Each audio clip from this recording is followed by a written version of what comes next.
Hey, good morning, Catalina Federalist Church. It's Pastor John Stone. I'm here at home.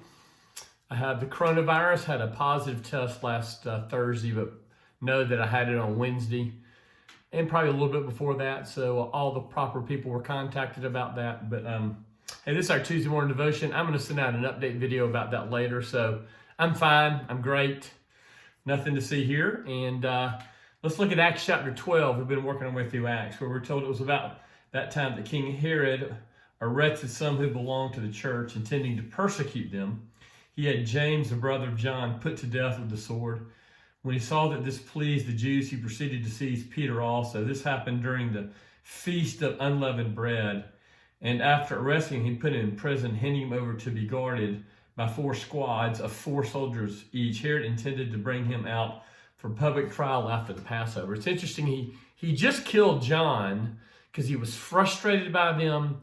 We're going to learn later in this chapter, he himself, Herod, is in political trouble, so he's turning on the Christians to gain the pleasure of the Jewish nation, and he kills John and finds out that makes them happy, so he's going to take Peter, instead of just putting him to death, he's going to actually have him on trial and mock him, and so he throws him in jail. He's got 4 squads of 4 soldiers hiding him. And what happens is the Christians go home and pray.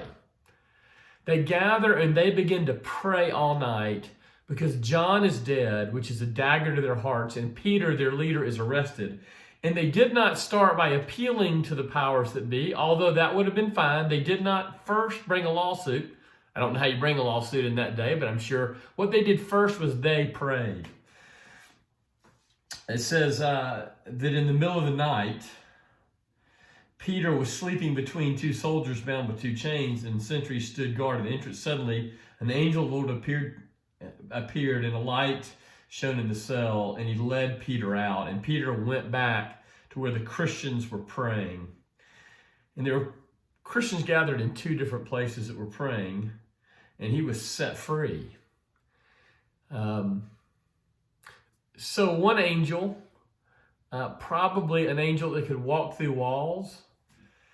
It's hard to understand the power that angels have. We would probably consider it magic if we saw it. I'm not saying magic's true, but like they can move through walls, they can move through metal. They're real. You can touch them at times, but they also are insubstantial at other times. So in light of this political man's power, which he's seeking to establish by persecuting Christians, he's killed one Christian and leader. He's got another in jail. He intends to kill him. An angel comes, and Peter simply walks straight out of the jail. Peter followed him out of the prison, but he had no idea that what the angel was doing was really happening. He thought he was seeing a vision. They passed the first and second guards and came to the iron gate leading to the city. It opened for them by itself, and they went through it. I mean, a lot of people are frustrated about where their country is. I tell you what I'm frustrated about. I'm frustrated about the condition of our church in this country. And it's not because of the election. It's really not. I'm frustrated that church is probably people's 15th priority.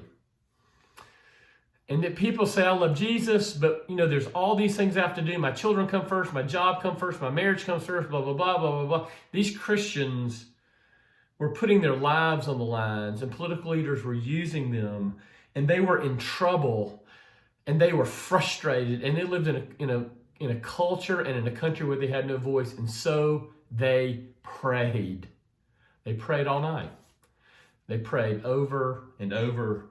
And you know what? Because they were helpless, because they were a minority, because they were being killed, God sent an angel because they prayed. He sent an angel to rescue their leader and to deliver their leader and to frustrate Herod. We're going to see next week in our devotional how deeply God was frustrated with Herod, and that their prayers were not just answered by the release of Peter and the reestablishment of their leader, but God did something to Herod. Next week, stay tuned. Do you believe prayer matters? Do you believe that Jesus, being the number one thing you love, is the answer in your life?